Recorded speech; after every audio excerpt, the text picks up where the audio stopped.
Guys in the shop? How you doing? Good evening, everyone.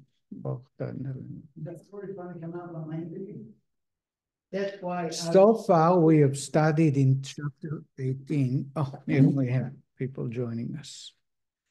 So far, we have studied in chapter 18.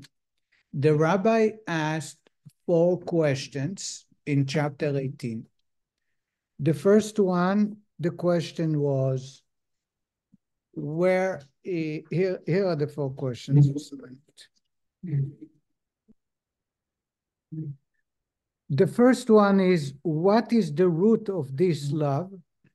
Where did it come from? Number 2, how did we inherit it? How is it possible that because Abraham, Yitzchak, and Yaakov had that type of love for God, we have it too? And number 3, how do we benefit from it? What's the purpose of it? And number 4, how do rechimu, fear of God, has to do with the hidden love? The rabbi addressed so far 2 questions, as we'll read it soon. The first question is, where is this love located? The discovery was in Chokhmah, in wisdom. And the reason is because Chokhmah is bitul. Chokhmah is complete nullification, and that's where God rests, as we'll see how it plays out in this chapter. Number 2, how did we get it? We got it from our forefathers because they are so selfless and they became a chariot to Hashem. Hashem has gifted them that their children or someone who is converting to Judaism will receive thanks to them. That's why they are called the sons or daughters of Abraham, and they receive that hidden love. Now we need to understand what's the power of this. That's a third question. And the 4th question is fear of God. Where does fear of God come? And we discovered on many occasions that there is no way you can have love without fear. Love and fear are 2 wings. If you want to fly, a bird that needs to fly must have 2 wings. You cannot have one of them. To have only love without fear, it's impossible to connect to God. And we've discussed it on many occasions in relationship, the same thing, why it happened. In this chapter, the rabbi will address those 2 questions. Number 1, why is it hidden? And what's the purpose of that love? And number 2, about the fear of God. Where is fear of God? We will be divided the chapter into 3 components. The first one, we will discover that a candle is a metaphor to the human being and body and soul. We will discover it in great details and see how they correlate and learn from a candle to the human. Number 2, we will discover that in the universe, we are used to thinking of good and evil. In the universe, you have yin and yang, you have dark and light, you have evil and good. In Judaism, according to the Rebbe, the Tanya, there is something called Ain or Ani. Ain is nothing, self-nullification. Ani is selfish, is centeredness. You have those 2 opposites of good and evil, dark and light, so to say. You have it in Judaism, it's not good and evil because evil is also from God. You have something called selfish and selfless. And last part, we're going to talk about this hidden love. Why is it hidden? If we have a natural love, let's say I love my parents, and that's a similar way to my love to God because it's embedded in my DNA. How come it is hidden? Why is it concealed? Why is it sometimes awakened and sometimes not? And that's the 3 components of chapter 19. Let's start reading. Harry, you have a question? Okay, good.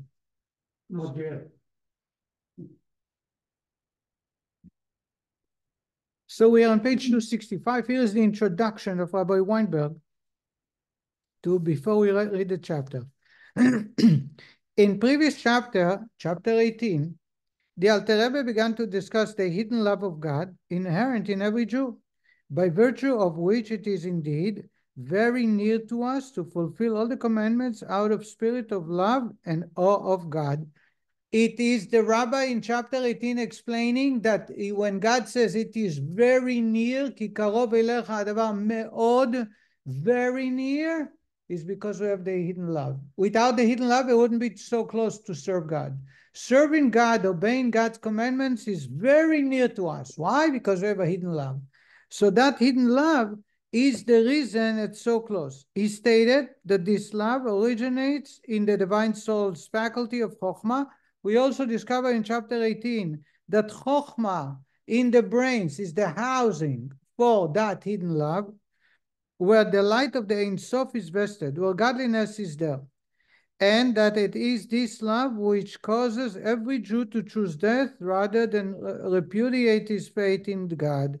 We discovered last week, in lesson 18, in chapter 18, that every Jew, as simpler as possible, they will be willing to sacrifice their life for God's sake, even though they are not Goyis Tzaddikim.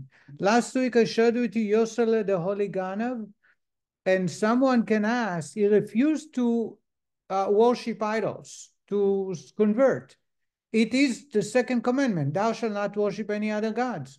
But the commandment number 8 is also, thou shalt not steal.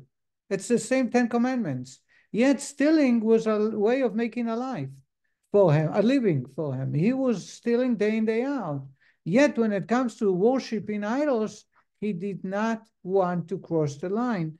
And the hidden love is where that kicked in. And now we need to understand why, what causes it to be concealed and what causes it to be awakened. The book that the Jews was based on, I read it was factual stuff. The Nazi officer called Jews in, totally religious, they were just Jews by birth, opened up their own Kodesh of the shul there, and just wanted to spit on it, and he wouldn't, he got killed for it. That was it. There are many, many stories with the Holocaust. One of them, there was a mayor of a town in Germany who was born Jewish and converted to Catholicism. And when the Nazis came and rounded up all the Jews, he says, I'm Jewish too. He did not, before they even came, they went after even those who converted. But he says, I'm Jewish, and he went to concentration camp and he got killed, even though he had a chance to get to survive. But there is something called the hidden love that jumps out. The story of Yosele, the commandment don't steal is the same tablets of don't worship other gods. Yet one of them he would not break, the other one he breaks all his life. It was further explained that the divine soul, and thus also the love of God, intrinsic to it, is every Jew's inheritance from our patriarchs, who merited to bequeath it to their descendants eternally.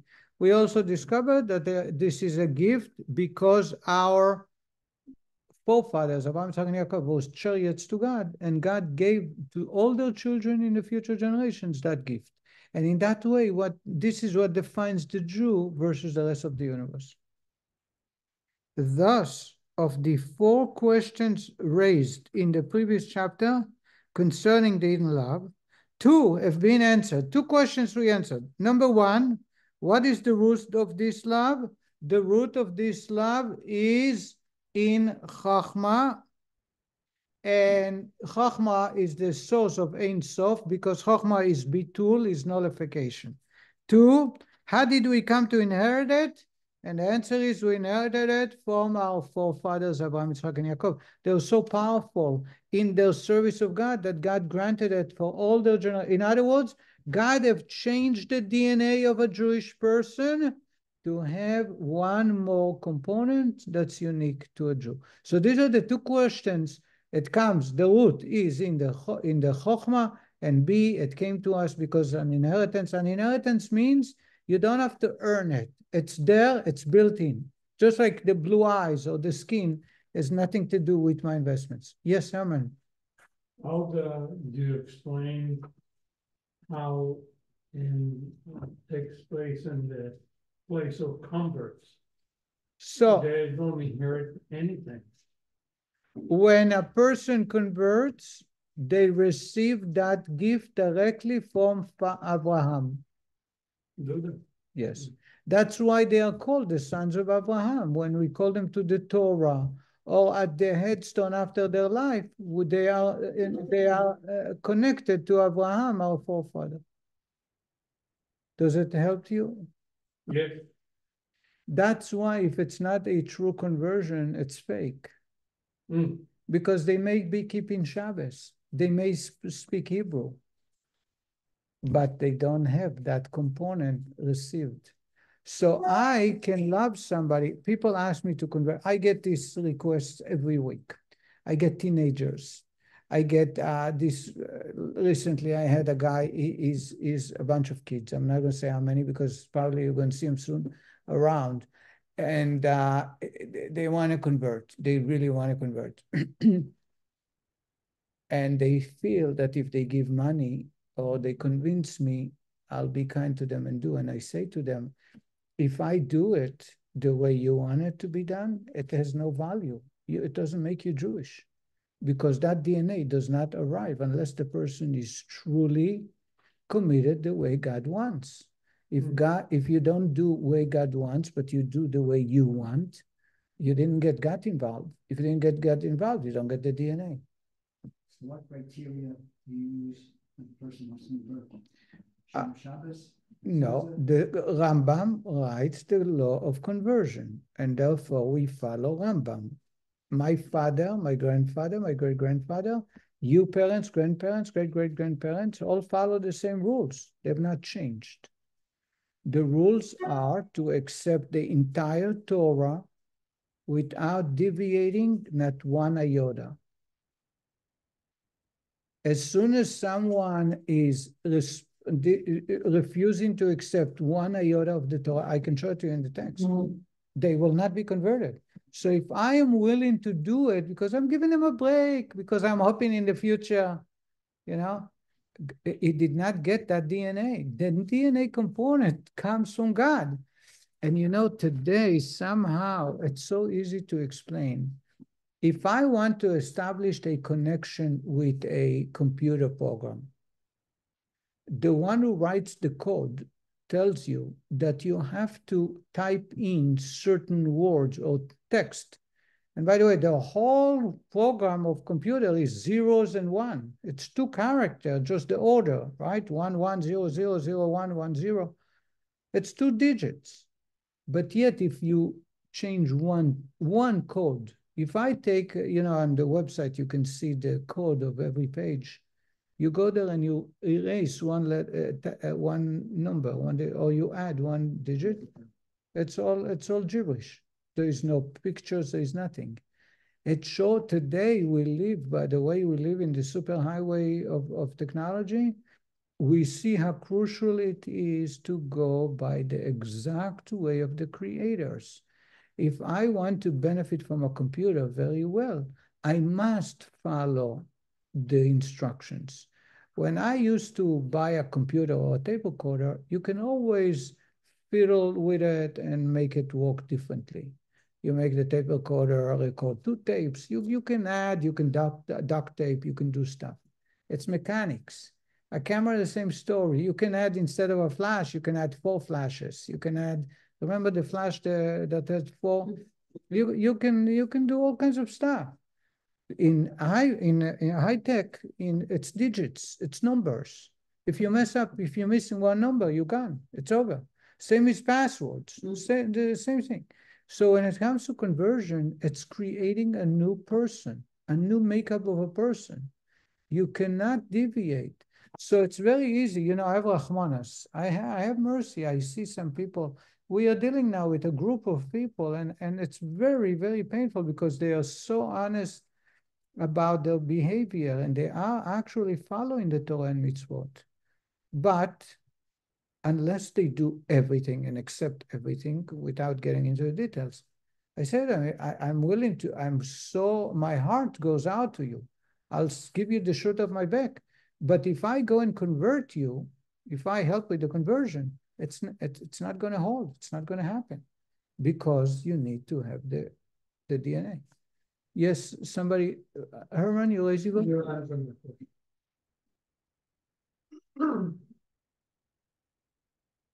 I had a story, but I forgot about it. You forgot? We'll give you 10 minutes. No, 30 seconds. I like the story. I forgot. I had a good story. It'll come to you. 3 in the morning. So again, the root of the hidden, the concealed love is in the brains, in Chokhmah.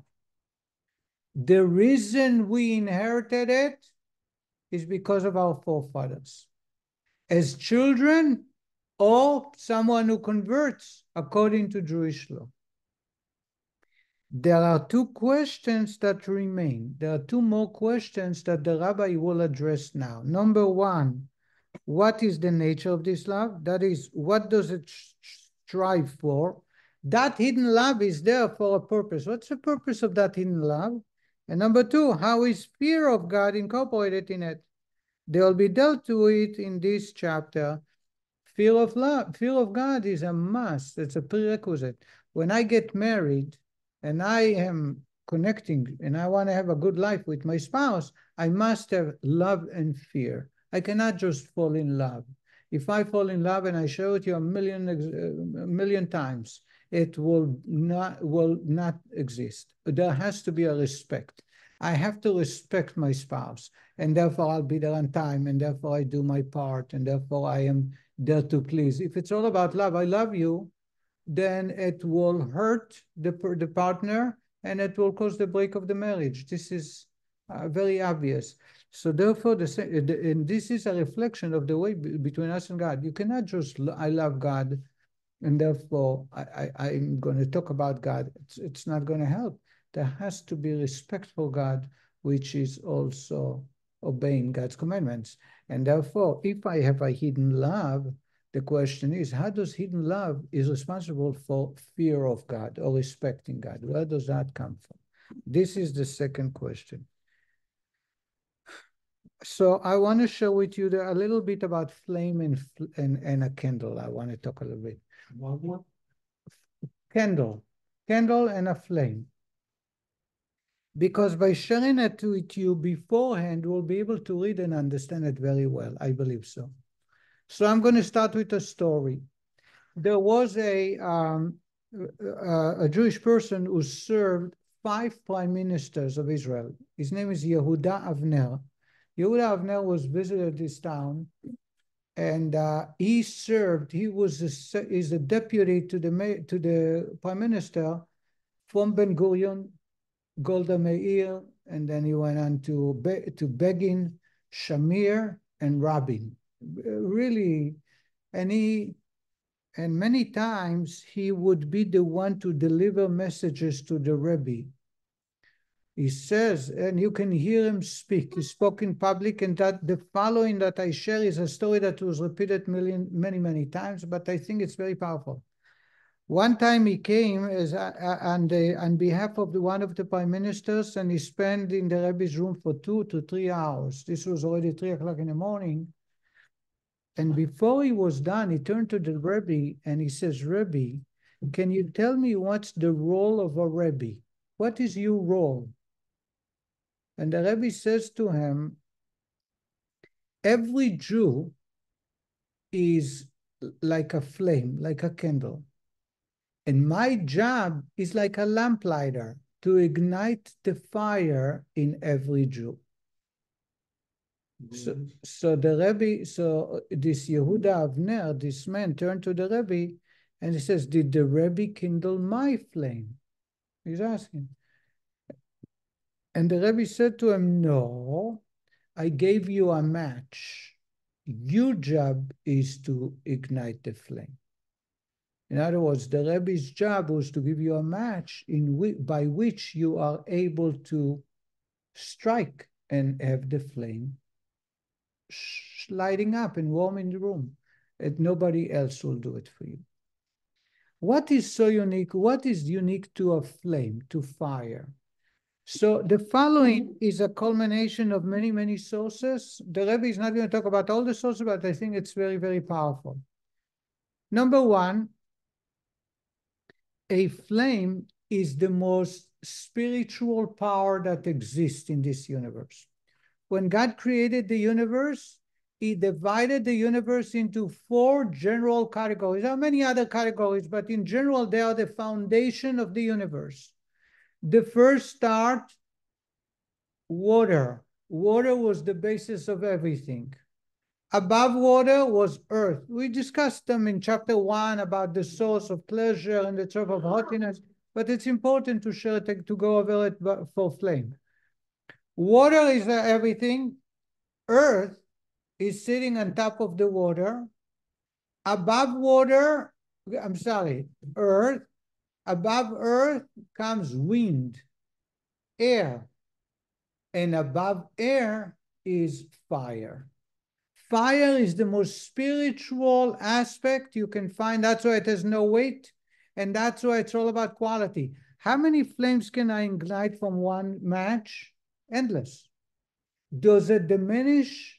If I have oil, olive oil in here, and I gave you 2 spoons, there is going to be 2 spoons missing. Water or everything in the universe. The exception is fire. Fire, I can share with everyone around, and there is does not take away anything. But there are 2 more points to fire. Number one, fire goes against number one, fire always flickers. And there is before I get to that one, there is another one. Usually, a fire, the closest it is to the wick, to the source, the darker it is. The farther it goes, the lighter it gets. Does everybody agree with it? And the reason is because the wick that holds the flame is very physical, material. And therefore, the close to the material, it's much darker. To become brighter and more powerful, or the quality to grow, is when it goes away from the materialistic. Another component to fire. What's the point? In a moment, you'll see. Okay. And 2 more points to flame, and then we'll see how it works with our discussion. Flame always flickers. Flame is not standing still. It's nothing to do with a wind. Flame always moves. When you make a fire, there's always commotion. If you put 1 candle, you will see there is always movements. It always moves. And the reason it moves is it brings to the second quality. It wants to leave. It wants to go away. It wants to depart the source. Where does it want to go? To its source, where it was created from. Where is the source it was created from? Above this universe. We call it, in Kabbalistic, the Rabbi is going to call it under the moon. Moon is one of the galaxies, or one of the constellation. It's the highest part of the universe God created. That's where it wants to go. This is too physical. This is too materialistic for the flame. I don't want to stay here. And the last one about the fire is that every component in our universe has a most basic desire, which is to exist. We will do whatever we can to save our life. Animals will do whatever they can to save themselves. Every component of the universe, the most intrinsic desire that exists within them is to survive. Fire will go the opposite direction, and it's the only exception. Fire will desire and try to go away, to become nothing, to connect to the source. In the source, there will be nothing. In other words, it goes against its nature. Did I cover well the idea of flame? Herman, Elizabeth? Now let's talk about the human. Human being is considered like a candle. A candle is made out in general of 2 components. The candle itself, it's the jar or the jug or the container that contains the oil and the wick, and the actual flame. The container is very physical. It's materialistic. It has a certain measure. It can hold so much oil. It can hold the wick. The wick, if the wick is totally burnt, it will not be able to be serving. The flame, on the other hand, is all spiritual based on what we just discovered. The human being is made out of the physical body, and the soul is the spiritual, which is the flame. Now you understand? Does it help you? You know. Okay. So the soul is the only component in this universe that wants to go back to God. Even though by going back to God, it will be totally nullified. It would be a non-existing. It's like taking a flame, a candle in the middle of the daylight in front of the sun, which has no value. In the darkness, it shines. The soul in the body is able to walk and serve God and do the right thing. If it goes back to God, it's not gone, but in front of God, it's nothing. It has no value. But still, it wants to go against its nature and totally be gone. As opposed to every creature in the universe that wants to survive and continue the seed. Ants want to be alive. Ants want to have more ants to continue populating the universe. Everything else except flame. My neshama is similar to the flame. My body is similar to the candle that houses the flame. What's the question? The flame on the up or go away. You talking about extinguishing it? From this universe. What happens if the wick is a little too small? It will be gone. Where does it go? Where did it go? You don't know? I'm here to tell you, it's null. We call it bitul, nullified and ascend back to where it came from, or the source of fire, which is above the universe, under the moon. We call it under the moon. Here it is. To further elucidate the nature of the hidden love, to understand the hidden love, it is necessary to clarify the meaning of the verse. The soul, neshama, of man is a candle of God. It is in Proverbs. It says that the neshama is a candle of God. This means that the souls of Jews who are called men, as our sages remark, you, the Jewish people, are called men, are by way of illustration like a flame, the flame of a candle, whose nature it is always to flicker upward. Why? For the flame of the fire intrinsically seeks to part from the wick that holds it and to unite with its source above in the universal element of fire, which is in the sublunar sphere, as is explained in Eitz Chaim. The Talmud tells us that a rabbi turned to his master and said, why is it that when we pray, we shake? You pray, you shake like that. If I go to college, university, what he says, if I attend college and I study medicine, I study math, I don't shake like that. But when we study Torah or when we pray, we shake. And the rabbi answered them, and the Zohar elaborates on that it is because the flame of the soul is awakened and the soul wants to go away. So it's not flickering. That's the reason for shaking. There is no exercise needed. It's not because of an exercise. All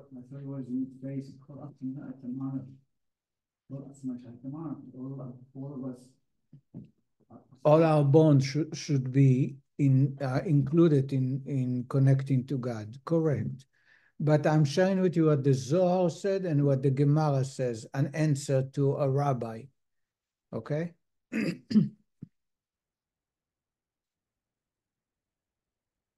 The four elements, earth, water, air, and fire, so I guess earth is below water, are so positioned that the higher and more eternal elements surround and encompasses the lower coarser elements. Earth is the coarsest of the elements. It is therefore physically the lowest. Water, the next tile elements, should be surrounded and be located above the earth. It is only because of God's kindness that the earth is above the water. As it is written, He spread the earth over the waters.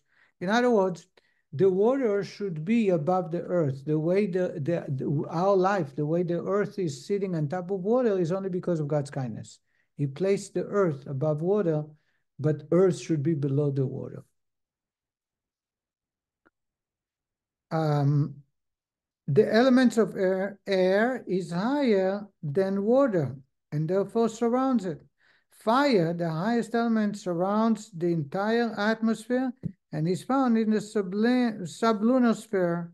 The flames, constant drawing upward, thus represent its desire to unite with its source.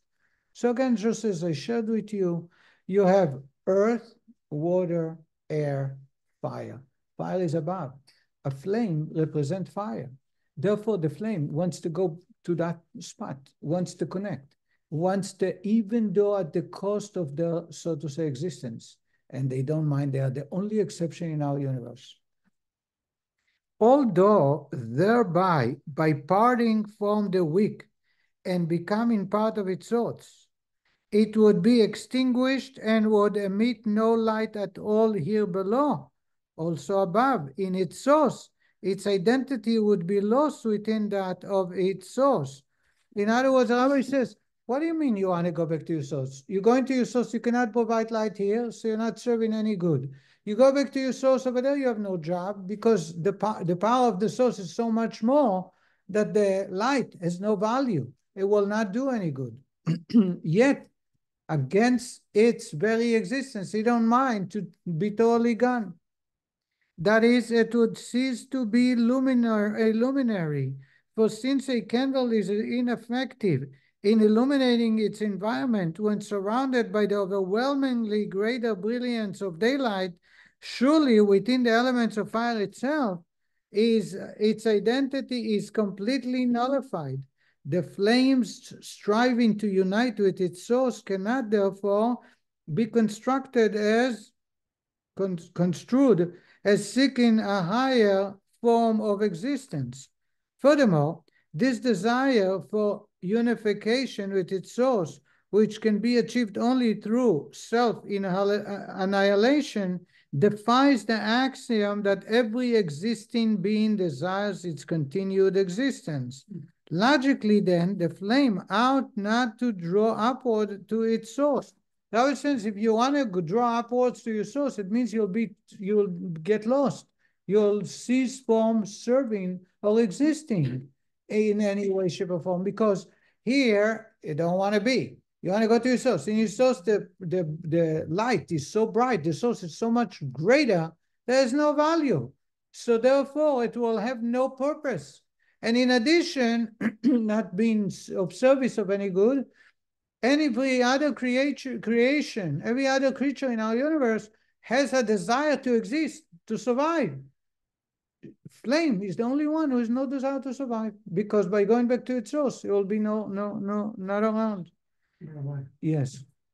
How physically it's understandable what you say about the flame going up to the source and extinguishing or surviving. How does it translate to us humans, what you're saying? I will answer you, but this is the discussion of this chapter in many aspects. The simple one is when the soul is fully awakened, provided a strong wick and oil to shine, it will desire to leave the universe and go against God. Because God wants the flame to be here, connected to the wick, and provide light to the family, to the children, to the surrounding. But the neshama, against its mission, wants to go back.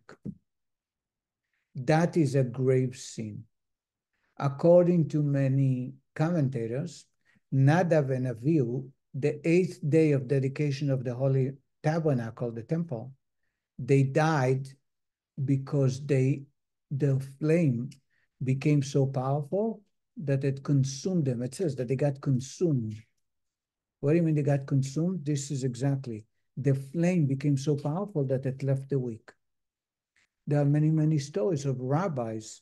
There is a story, and I'm sure you heard it from me, maybe, perhaps you don't remember, about 4 people who entered an orchard. Entered what? An orchard. Yeah. One did not make it alive.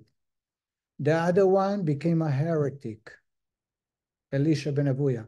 The third one became mad, became a sugar. And the only one was Rabbi Akiva, Nichnas b'shalom v'yatza b'shalom. He came in peace and left in peace. Harry, you heard that or not? Yes. Anybody did not hear that? You did not hear that? Yeah. I think so. That's the idea of klota nefesh, of letting my flame overpower and consume my existence. And that's very, very much against God. Does that help you? Yes.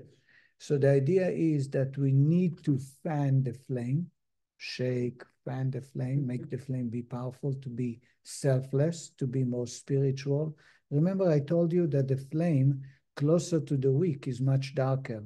The brightness grows as it goes away, because removed from physical and materialistic, it becomes much more powerful. The quality is much greater. At the same time, we need to make sure that there are boundaries. We need to remain here in this universe and not let the soul depart and go back unless God comes to take it. Yet, this is what it desires by nature. That is, it constantly strains upward as though this were its conscious desire. Says the Rebbe, just as the candle constantly seeks to reunite with its source, so also the neshama of a Jew and also the levels of ruach and nefesh always want to go back. Although the verse states that the neshama of man is the candle of God, this comparison is not limited to one within whom the higher soul level of neshama is actively revealed. The word neshama is used here in a broader sense of soul, which includes also the levels of ruach and nefesh. Thus, the analogy of the candle extends also to those within whom only the lower soul levels of ruach and nefesh is revealed. What the Rabbi is saying, we mentioned before that the soul of a Jew is comprised of 5 components, 5 parts. Nefesh, the lowest one, Ruach, the second one, Neshama, the third one, Chaya Yechida. The first 3 are in the body. When he is talking about Ner Havai and Nishmas Odom, that the candle of God is the Neshama of a Jew, Nishma is not just the highest of the 3 in the body, it includes also Ruach and Nefesh. The word Neshama is one of the names of the soul, but also generally the idea of soul. Soul is called Neshama. I hope I made myself clear. The soul naturally desires and yearns to separate itself and depart from the body and to unite with its origin and source in God, blessed be He, who is the fountainhead of all life. So the neshama wants to go away from the body and go back to God, even though it will be totally nullified. The soul, whose very essence in his life is thus especially drawn to God, the source of all life, and desires to sever its connection with the body, which hinders its ability to become one with God. The body is one who holds the neshama back, and it wants to live. Though thereby, if the soul will be leaving the body, it would become null and naught, and its identity would there in its source be completely nullified, with nothing at all remaining of its original essence and self, Says the Rebbe, why neshama is rushing to go to God? You go to God, you'll be nothing. You'll be part of godliness, which is much greater, and therefore there will be no individual existence. Yet that's the nature. This is its will and desire by its nature, and there is no rhyme or reason behind it. It's the only one who wants to get extinguished, the only one who wants to let go of its identity, the only one who wants to non-exist. Nothing else in our nature works that way. Not the expression with nothing at all remaining of its original self. Unity with its source would not cause the soul to cease to exist. On the contrary, let me give you a summary of the Rabbi Weinberg, who is going to explain. When the neshama goes back to God, it's not going to be crushed to nothing. No, that's never going to happen, as God promises that's not going to happen. What it means, it will have no value compared to godliness that is so bright. And the example I think is touched upon before. Imagine you have a dark room and a candle is here. The candle is a source of light. Everybody looks at the candle and appreciates the candle and benefits from the candle. Now, what happens during daytime when the sun is shining directly? There is no clouds. You take the candle out, people question, what do you need a candle for? Who wants a candle? If that is the situation, how much brighter God is than the sun. So if you take the candle, which is a flame, you take the flame, which is an neshama, and you compare it to God, there will be no value at all. And that's the idea. So it's not that it will be totally crushed and become part of the big picture. It will exist, and neshama will exist and have an identity, but the identity would be so nullified, non-existing, because it has no value and doesn't add anything to the itself, its identity. Just a minute, Herman, what did you? The neshama, when it goes in that way, the fire, when it goes to God, the point that you're making is there's so much godliness, there's so powerful, right? Well, but it will not get lost. No. The neshama will be there, but this neshama will have no... Becomes very minuscule. Right. Not because it shrinks, no, but because of the brightness. Mm. That's you got it right on target. Leon, did you wanted to comment or question? I have a question. We talked about at a funeral how the soul it's difficult for the soul to leave the body. Right.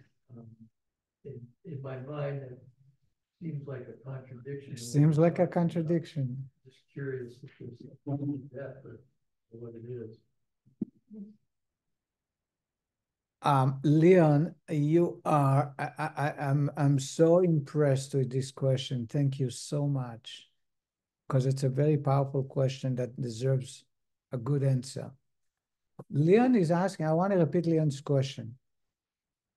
Leon is asking, I have spoken on many occasions, as part of the funeral customs we do, is to escort the neshama. And the neshama is in a state of sadness, leaving the body. And the neshama is mourning for 7 days until after 7 days, finally it realizes the body will never be around and it departs the body. And that's why we don't go to visit the cemetery the first 7 days.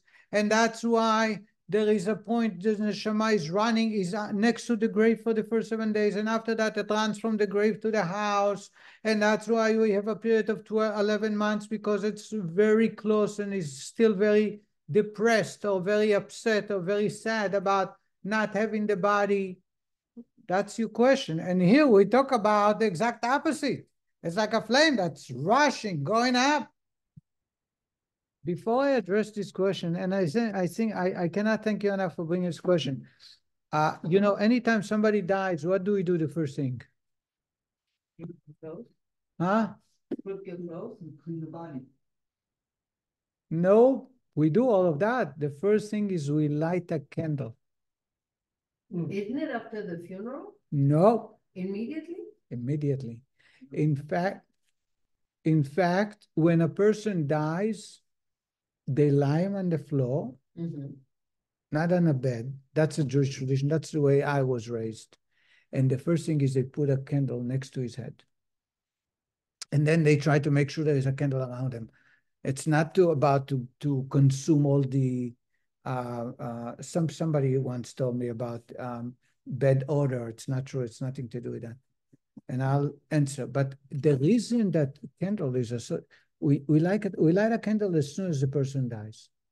And the candle remain there for 11 months and 1 day, as long as the neshama is still around. Next to the body or far away?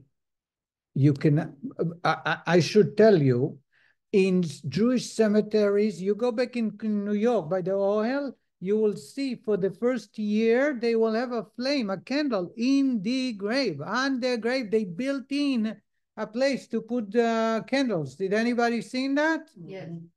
They give you a little glass to protect from the wind, and they put this. In Israel, they have a receptacle. Right.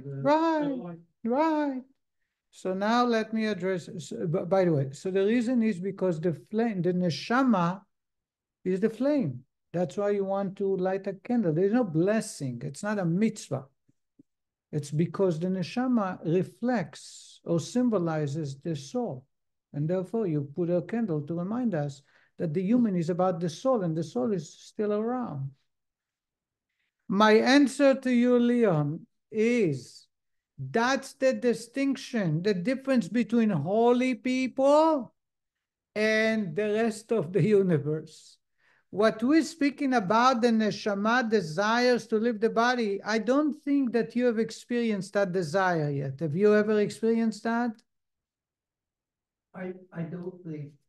I'm not talking about suicide. I'm talking about out of holiness to connect to God. No, but I don't believe somebody had that. If somebody I liken it to wanting to get really, really close. really close is not cutting it. We're talking about living everything and totally gone. Only for very holy people. And for very holy people, some will not be so sad when they die because they say that for them, it's not a sad event. Rabbi Shimon Bar Yochai, I'm sure you heard, you asked Rachel about Rabbi Shimon Bar Yochai, she will tell you. Rabbi Shimon Bar Yochai, when he died, before he died, he said, please make a big celebration the day I pass. What day did he pass? Lag BaOmer. And how do we celebrate Lag BaOmer? Bonfire, big fires. Anybody been Lag BaOmer in Israel? We do a bonfire. We have fireworks too. Why do you do Lag BaOmer fire? Because the reason you celebrate that day of passing is because he was like a big flame that finally went back to its source. So for holy people whose body is secondary and soul is the priority, they are like the flame here, and they have to fight their soul not to leave the body. But once the soul leaves the body, it says, great, I can't wait for that. There's a story of Rabbi Akiva. Rabbi Akiva is one of the 10 martyrs. When he died, they killed him. The Romans killed 10 holy people over a period of a couple of years. And they killed him by combing his skin with iron combs. They literally peeled off body parts from him. That's how they killed him. So when they came to kill him, this is the Gemara. This is not Medrash.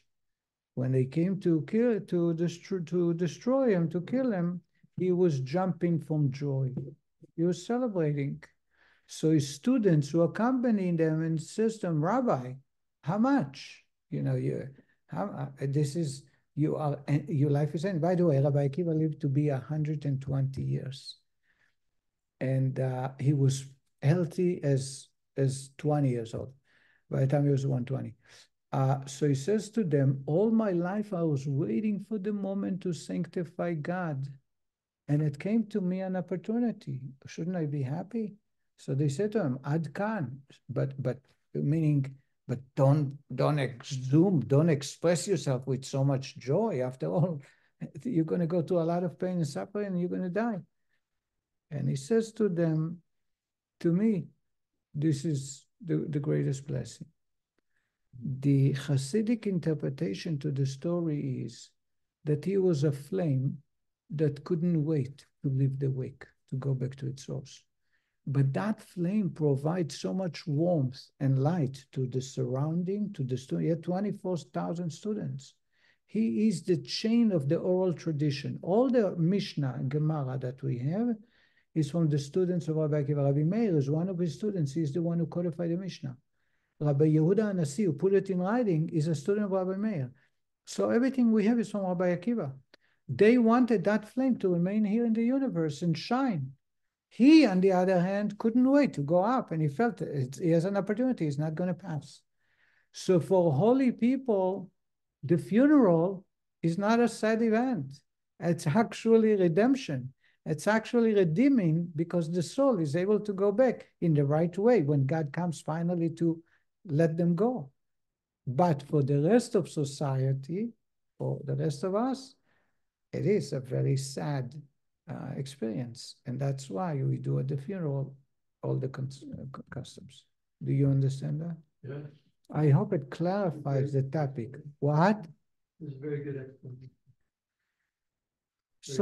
So Rabbi Weinberg is going to talk about one point, and it's important reading, that when the soul ascends to heaven, it doesn't totally nullify it. Like if I take a flame and I throw it into the fire, imagine now somebody is doing a bonfire, a lot of wood, and I have a candle here, and I take the candle and throw it to the fire. That's not the case. The candle is always going to be around. The flame of the candle is always going to be around, except right now, it enjoys family, friends, community, doing good, serving God. When it goes there, cannot serve God anymore. And God is so powerful that there is identity by virtue of being in the presence of God is totally gone. I hope it's clear, and Herman already gave me the approval that he understood. Here it is. Not the expression with nothing at all remaining of its original self. Unity with its source would not cause the soul to cease to exist. On the contrary, this is the soul's true quintessence. However, in this state, the soul ceases to exist as it exists while clothed in the body, a distinct entity with its own intellectual and emotional powers, and so on. Therefore, it cannot be postulated that the soul's yearning to unite with its essence merely represents a desire for self-elevation.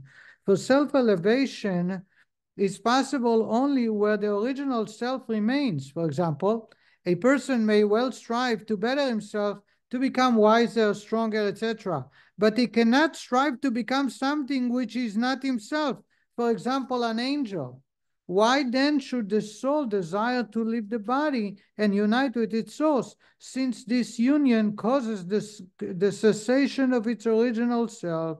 Indeed, there is no rational explanation for this desire. It comes only as a result of the soul's intrinsic nature. There is no way to explain that. The only reason is because that's the desire that exists within. And that's the hidden love, that's the DNA. Basically, soul wants to unite with God. Right. Wants to unite with God at the cost of its existence.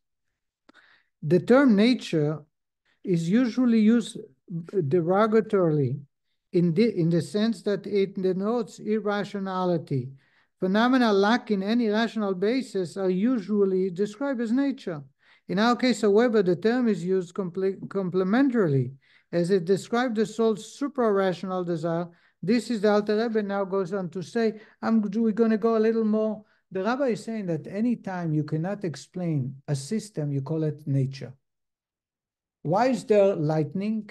Oh, it's part of nature. Why is there electricity? It's nature. It's in nature.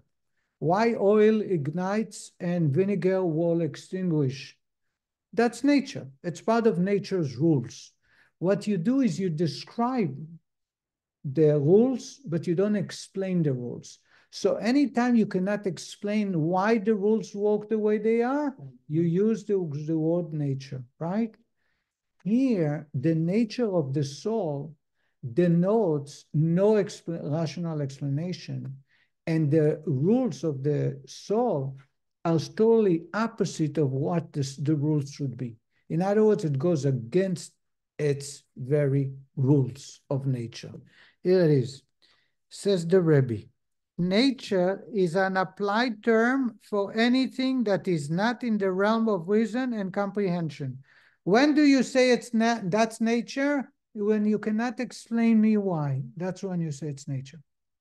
Here too, with regard to the soul's desire to unite with its source, the inference of the word nature is that the soul's will and desire is not based on reason, knowledge, or intelligence that can be understood, but rather is beyond the grasp of comprehension of rational intelligence. And for this, nature is the soul's faculty of chokhmah. And as discussed in the previous chapter, chokhmah is a faculty that transcends comprehension, a faculty wherein the light of the blessed Ein Sof abides. And as a result, the soul is drawn to its source, the Ein Sof, with a longing beyond comprehension. Now the Rabbi is going to go into a different discussion about the two parts of the universe, the holy and unholy, the self and selfless. But let's talk about this. Says the Rebbe, the soul wants to go against nature, against its own rules. The rules of everything created by God is to exist, to survive. The soul don't want to survive, don't want to exist. And the reason is because it comes from chokhmah. Chokhmah, we discover, is bitul, is non-existence. At no comprehension, because as soon as it comprehends and there is real intelligence there, it's not chokhmah anymore, it's bina. Therefore, because it comes from that place, the very existence of the soul is going against its own rules of the very basic rules, which is self-existence, or survival, which is the most basic rule that within every existence of every creature. The soul wants to go away, wants to depart the body, to denote, to point out that it came from chokhmah, which is super rational, beyond comprehension, and therefore it makes no sense. As I said, we'll stop right here, but next week the Rabbi is going to address the idea of there are two opposites, not good and evil, but selfish and selfless.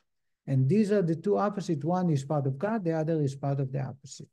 Thank you so much, everybody. So, Rabbi, when a person dies, in the case, for example, with my sister, when would I light a candle? The moment she dies or after the funeral? The moment she dies. I did it after the funeral. A lot of people do it after the funeral. Some